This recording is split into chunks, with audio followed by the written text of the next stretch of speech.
우리가 잘 아는 구약 성경에 나오는 야곱은 형과 아버지를 속이고 동생으로서 장자의 축복을 받아내요.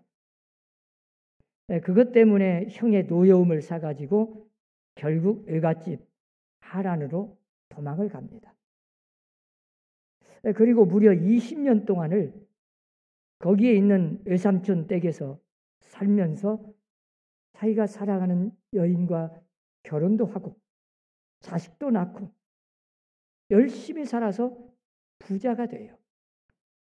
마침내 큰 가족을 이루고 고향으로 돌아오게 됩니다. 돌아오는 도중에 그는 야복 강가에서 밤새도록 하나님 앞에 기도를 합니다. 사랑하는 가족을 먼저 보내고 홀로 남아서 자기 혼자 밤새도록 기도해요. 하나님, 내가 내일 형님을 만납니다.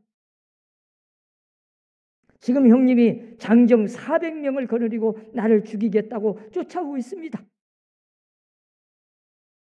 형님을 만났을 때 제가 어떻게 하면 좋겠습니까? 우리는 그 기도하는 모습을 직접 보지는 않았지만 어느 정도 우리가 그가 어떻게 기도했는가는 짐작할 수 있어요. 그리고 그가 기도하는 제목이 무엇인지도 알 수 있습니다. 그는 자기 재산을 위해서 부자가 되겠다고 기도한 게 아니에요. 건강을 위해서 기도한 것도 아니요. 명예를 위해서, 성공을 위해서 기도한 게 아닙니다. 오직 단 하나, 형님과 화목하게 해주세요. 오직 이 한 가지 기도 제목을 가지고 밤새도록 환도뼈가 부러지도록 날이 셀 때까지 끝까지 붙들고 하나님 앞에 매달려서 기도합니다. 그래서 결국 기도 응답을 받아요. 그래서 힘을 얻습니다. 담대해졌어요. 하나님의 음성을 들었습니다. 그리고 이스라엘이라고 하는 거룩한 이름을 하나님으로부터 받게 됩니다. 그리고 나서 형님을 만나요. 자, 그동안 20년 동안 원수가 돼가지고 아주 이를 갈면서 칼을 갈면서 복수하겠다고 20년 동안 원수 관계에 있다가 동생이 온다고 하니까 죽이겠다고 400명을 장정을 지금 데리고 가는 중이었어요. 그런데 순식간에 그 원수 관계가 형님과 동생의 이 핏줄의 관계로 변해버려요. 그리고는 그렇게 반갑게 맞이하고 서로 끌어안고 입을 맞추고 사랑을 나눠요. 이 극적인 장면을 한번 여러분 생각해 보세요. 그리고 나서 그 만나는 장면에 야곱이 하나님 앞에 이렇게 말합니다. 창세기 33장 10절에 보면 내가 형님의 얼굴을 배운즉 하나님의 얼굴을 보는 것 같사오며 형님도 나를 기뻐하심이니이다. 유명한 신앙 고백이고 간증입니다. 여러분, 화목은 축복의 근본이고 시작이고 끝입니다. 우리가 생각하는 행복의 요건은 많죠. 그러나 한 가지 꼭 알아야 할 것은 인간관계가 바로 되지 않으면 절대 행복할 수 없습니다. 그 어떤 조건이 다 갖춰져도 우리 인간관계가 화목하지 못하면 행복은 없습니다. 그보다 먼저 우선적으로 화목해야 할 것은 하나님과 화목해야 돼요. 그 하나님과 화목한다는 것이 곧 예수 믿는 거예요. 원래 예수님은 이 땅에 오신 목적이 하나님과 우리 인간이 이 죄로 말미암아 죄악에 담이 쳐져 가지고 하나님과 원수 관계에 있을 때 하나님이 그 예수님을 보내서 중보자로 세워서 자기가 스스로 십자가에서 못 박혀 죽으시고 우리를 하나님과 화목하게 만드신 분입니다. 그래서 예수님 때문에 우리가 하나님을 아빠, 아버지라 부르고 이렇게 담대하게 긍지를 가지고 하나님의 성전에 나와서 예배를 드리는 거예요. 그리고 예수님이 말씀합니다. 내가 이렇게 하나님과 우리를 화목하게 했는데 너희도 이제 화목하게 하는 직분을 맡겼으니 어디를 가든지 그리스도인답게 하나님의 자녀라면 반드시 화목을 만들어라. 그리고 마태복음 5장 9절에도 팔복 중에 나오잖아요. 화목하게 하는 자는 복이 있나니 그들이 하나님의 아들이라 일컬음을 받을 것이며. 하나님의 자녀의 특징이 뭐겠어요? 하나님의 자녀 예수 믿는 자의 그리스도인들의 표징이 뭡니까? 화목입니다. 하나님과 화목했으면 이제 사람과도 화목하라는 거예요.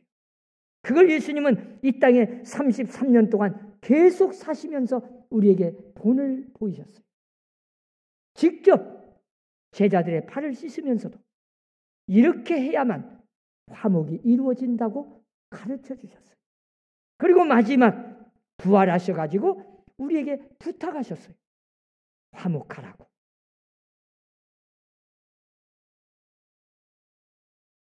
그런데 우리 인간관계를 형성하는 가장 적극적인 방법, 그 첫 번째가 용서입니다. 화목하려면 내가 먼저 용서를 해야 돼요. 내가 먼저 용서가 이루어지지 않으면 화목은 없습니다. 화목의 출발점은 내가 먼저 용서하는 거예요. 그러면 이 용서라는 것은 내가 할 수 있지만 상대방이 안 받아들일 수 있어요. 그러면 화목은 없습니다. 일단 용서하면, 내가 용서하고 출발하면 이제 화목의 시작은 시작이어도 아직 화목이 이루어지지는 않았습니다. 그래서 화목은 언제나 쌍방적이에요. 오늘 본문의 야곱은 내가 먼저 용서했습니다. 내가 먼저 이해했습니다. 형님이 나를 죽이려고 쫓아오는 것도 충분히 이해가 갑니다. 그래서 철저하게 하나님 앞에 자기 자신을 아마 회개 기도를 했을 겁니다. 밤새도록 울부짖고 목숨을 걸고 회개하면서 자기는 용서했어도 이제 형님이 용서를 해야 하는데 그건 내 힘으로 되지 않습니다. 그래서 결국은 그가 간증하기를 내가 형님의 얼굴을 배운즉 하나님의 얼굴을 보는 것과 싸우며 형님도 나를 기뻐하심이니이다. 형님이 나를 미워하고 나를 죽이려고 왔던 형님이 나를 기쁨으로 맞이했으니 이게 바로 화목이 아니겠습니까? 화목이 이루어지지 않는다면 진정한 행복은 없습니다. 그래서 원래 행복이라는 원문의 뜻을 보면 하나님과 함께한다, 그런 뜻입니다. 하나님과 화목하지 않으면 인생은 제 아무리 사람과의 관계 속에서 아무리 화목을 하려고 노력해도 불가능합니다. 그리고 사람과의 관계가 아무리 좋아도 하나님과의 화목이 없다면 그건 진정한 행복은 없습니다. 그래서 먼저 하나님과 화목하고 그리스도 안에서 언제나 사람과의 화목을 이루어야만 행복이, 완전한 행복이 되는 겁니다. 행복은 정말 화목해야 이루어지고 화목은 언제나 쌍방적이라 내가 먼저 용서하도 상대방이 받아들이지 않는다면 내 용서도 내 기쁨도 내 행복도 없습니다. 무용지물이 아무 소용이 없어져 버려요. 화목은 참으로 중요합니다. 화목하게 하는 자는 복이 있나니 그들이 하나님의 아들이라 일컬음을 받을 것이며 우리가 하나님의 자녀로서 반드시 화목을 이루어 가야 되는데 그 화목은 저절로 되는 게 아니라는 겁니다. 화목하게 하는 자는 한마디로 말하면 영어 성경에 보면 피스메이커입니다. 능동형이에요. 화목을 만드는 자가 되라는 거예요. 그러니까 화목은 저절로 되는 게 아니고 내가 적극적으로 노력하고 행동적으로 옮겨서 이루어지는 게 화목입니다. 하나님의 자녀는 반드시 화목을 이루어야만 하나님의 자녀라고 일컬음을 받는데, 그러면 반대로 마귀의 자녀는 표적이 뭐겠어요? 언제나 불화하고 싸움을 일으키는 거죠. 신앙생활을 제일 잘하는 사람이 누굴까요? 내가 먼저 하나님과 화목해서 언제나 기뻐하고 언제나 감사하고 그리고 사람과도 언제나 화목해서 늘 화평을 이루어가는 사람. 그게 제일 신앙생활을 잘하는 사람입니다. 신앙생활을 아무리 오래 했다 해도 하나님 앞에 정말 불화하고 하나님과의 관계가 끊어지고 사람과의 관계가 불화한다면 그건 신앙생활이 잘못된 거고 병든 신앙일 수밖에 없죠. 마태복음 5장 23절로 24절에 보면 그러므로 예물을 제단에 드리려다가 거기서 내 형제에게 원망 들을 만한 일이 생각나거든 예물을 제단 앞에 두고 먼저 가서 형제와 화목하고 그 후에 와서 예물을 드리라. 주님이 직접 말씀하셨죠.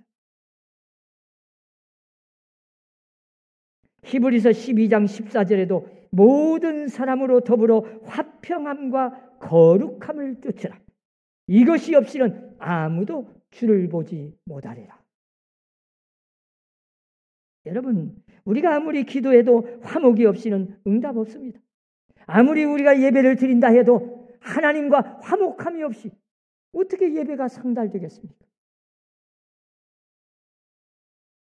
유명한 화가인 레오나르도 다빈치라는 이 화가가 그 성만찬 그림을 그릴 때 일화가 있어요. 얼마나 거룩한 그림입니까? 예수님과 예수님의 얼굴을 그려하고 예수님의 제자 12명을 그려야 되고 한 분 한 분 하나하나 얼마나 소중하게 기도하면서 그리고 성만찬이라는 이 거룩한 예식을 그림으로 그리는데 모든 사람이 그 그림을 볼 때 감동을 받아야 되고 그 거룩함의 은혜를 받아야 되고 하나님의 살아계심을 체험해야 되는데 말이에요. 그 신앙적으로 하나님 앞에 기도하면서 그 그림을 그리기 시작했습니다. 그런데 거의 완성 단계 직전에 가서 그림이 진척이 안 돼요. 도저히 아무리 그래도 날을 새고 며칠간을 기도하면서 노력을 해도 그림이 안 그려져. 마음이 걸려. 그러다 문득 생각이 났습니다. 친구와 불화한 것이 생각났어요. 이거다. 그래가지고 그는 당장 그 자리에서 하나님 앞에 누가 잘못했든 자기가 뭐 잘못한 것도 없어요. 그래도 하나님 앞에 회개하고 그 친구를 찾아갔습니다. 찾아가서 화해했습니다. 그리고 상대방이 용서를 받아왔습니다. 그리고 나서 그림을 그리니 그렇게 그림이 잘 그려져서 마지막 이 성만찬 그림이 완성이 된 겁니다. 여러분, 이 거룩한 하나님의 성만찬 그림을 그리는 거 하나님의 역사가 있어야 되는데 불화해가지고는 완성을 안 된 거예요. 그래서 이 성만찬을 그린 이 다빈치가 하나님 앞에 그 그림을 그리고 나서 하나님 앞에 그렇게 감동을 받고 신앙생활에 엄청난 체험을 해서 그는 어떤 일을 하든지 기도하고 화해하고 화목하고 그리고 나서 그림을 그리기 시작해서 유명한 화가가 된 거예요. 여러분, 화목은 화평은 쌍방적입니다. 내가 용서는 일방적일 수 있어요. 내 기쁨, 남을 상처를 주고도 나는 기뻐할 수 있어요. 남을 피눈물 나게 해고도 나는 좋다고 웃고 있을 수 있어요. 그건 행복도 아니고 그건 화목이 아닙니다. 여러분, 상대방의 기쁨을 얻어내야 내가 화목이 완성되는 거예요. 그래서 화목은 언제나 행동적입니다. 적극적입니다. 능동적이에요. 행함으로 옮겨야 돼. 먼저 내 마음속에 용서가 이루어지고 그리고 나서 행함으로 옮기는 거예요. 그래서 오늘 본문은 우리에게 소중한 말씀을 합니다. 마지막 50절에 보니까 소금을 두고 서로 화목하라. 너희 속에 소금을 두고 서로 화목하라. 이 소금의 역할이라는 게 참 얼마나 중요한지 몰라요. 여러분, 소금이 지금은 참 너무 흔하니까 그 귀중함을 잘 모르잖아요. 여러분, 옛날에는 소금이 얼마나 귀한지 알아요? 심지어 그 당시에는 월급도 소금으로 받았어요. 소금 없이는 사람이 살 수가 없습니다. 그래서 원래 영어로 보면 봉급을 셀러리라고 해요. 근데 사실은 이 셀러리란 말이 소금이란 뜻이거든요. 그러니까 사실은 봉급을 소금으로 주어서 생긴 말이에요. 그래서 이스라엘 격언에 이런 말이 있어요. 소금이 없으면 세상을 살아갈 수 없다. 이 라틴 사람들의 격언에도 이와 비슷한 것이 있는데 세상에 없어서는 안 될 두 가지가 있는데 하나는 태양이고 또 하나는 소금이다. 소금에는 세 가지 기능이 있습니다. 첫째는 방부제 역할을 해요. 썩지 않게 해요. 소금을 치면 쉽게 부패하지 않습니다. 소금이 아주 중요하죠. 그리고 두 번째는 소금은 맛을 냅니다. 여러분, 음식을 먹을 때 맛있다, 참 맛있다. 그게 무슨 뜻이에요? 소금의 간을 잘 적당하게 쳤다는 거예요. 소금이 들어가지 않으면 맛없습니다. 소금이 들어가야 맛을 내는 거예요. 그러니까 소금은 적당하게 치면 그렇게 음식이 맛있는 거지 다른 거 아니에요. 그리고 소금이 맛을 내고 썩지 않게 하려면 자기 스스로 녹아서서 없어져야 돼. 그냥 소금이 덩어리로 가 있으면 절대 맛낼 수 없습니다. 썩지 않게 할 수 없어요. 제 기능을 발휘할 수 없어요. 소금은 반드시 그 속에 들어가서 자기를 희생해서 자기의 형체가 없어지고 보이지 않습니다. 소금이 녹아버려요. 형체는 없어집니다. 그렇다고 해서 본질이 없어지는 건 아닙니다. 소금은 자기 형체를 스스로 없애버리고 아무것도 보이지 않지만 실제 들어가서 녹아서 제 기능을 발휘하는 거죠. 이게 소금의 역할이에요. 소금은 녹아져야 맛을 내고 녹아져야 부패하지 않도록 썩지 않도록 제 기능을 발휘할 수 있는 거잖아요. 그래서 소금은 형체는 없어지지만 남들의 눈에는 보이지 않지만 본질에는 변함이 없습니다. 세상에 들어가지만 세상 사람들에게 내가 동화되어서 세속에 물이 드는 게 아니라 내가 들어가서 세상 사람을 녹아 없애 변화시켜내는 게 소금의 역할이에요. 우리 그리스도인들은 내 가정이나 직장이나 교회에서나 어디를 가든 누구를 만나든 나 혼자 들어가면 그 공동체가 변화돼야 합니다. 달라지게 돼요. 나 때문에. 그게 소금의 역할입니다. 그리고 소금은 세 번째로 고르게 하는 기능이 있습니다. 여러분, 구약 성경에 보면 제물로 하나님 앞에 제사를 드리잖아요. 제물로 제사 드릴 때 제물 중에 두 가지가 있어요. 하나는 동물 제사가 있고 하나는 식물 제사가 있어요. 동물 제사는 짐승, 식물 제사는 채소. 자, 가난하고 힘들고 어려운 사람은 채소로 드렸는데, 자, 동물 제사는 짐승을 철저하게 살아서 펄펄 뛰는 정말 건강하고 흠이 없는 살아있는 동물을 잡아서 죽입니다. 죽여서 제물로 바쳐요. 그러면 식물 제사는 어떻게 죽입니까? 이 채소를, 그 뻣뻣한 채소를 죽여서 드려야 되는데 어떻게 죽여요? 소금을 쳐서. 그래서 채소로 하나님 앞에 제물로 바칠 때는 반드시 소금을 쳐가지고 부드럽게 만들어. 그래가지고 하나님께 제물로 바쳐야 그게 제물이요. 뻣뻣한 채소 드렸다가는 제물이 아닙니다. 우리가 김장할 때 그 뻣뻣한 배추를 소금으로 간을 해놓잖아요. 소금을 쳐서 숨을 죽여. 죽인 뒤에 부들부들해져야 이제 제대로 김장이 되는 거예요. 뻣뻣한 채소, 김치 먹어봐요. 네. 그래서 우리가 채소를 숨을 죽여서 제물로 바친 거예요. 여러분, 우리가 하나님 앞에 나와서 제사를 드리고 예배를 드릴 때 제물로 바쳐져야 되는데 아직도 뻣뻣하게, 아직도 교만하게, 아직도 내 생각, 내 고집, 내 경험을 내세우고 끝까지 안 죽어요. 살아있는데 어떻게 제물이 됩니까? 내 고집과 내 교만이 가득 차 있는데 어떻게 하나님 앞에 예배가 성립되겠습니까?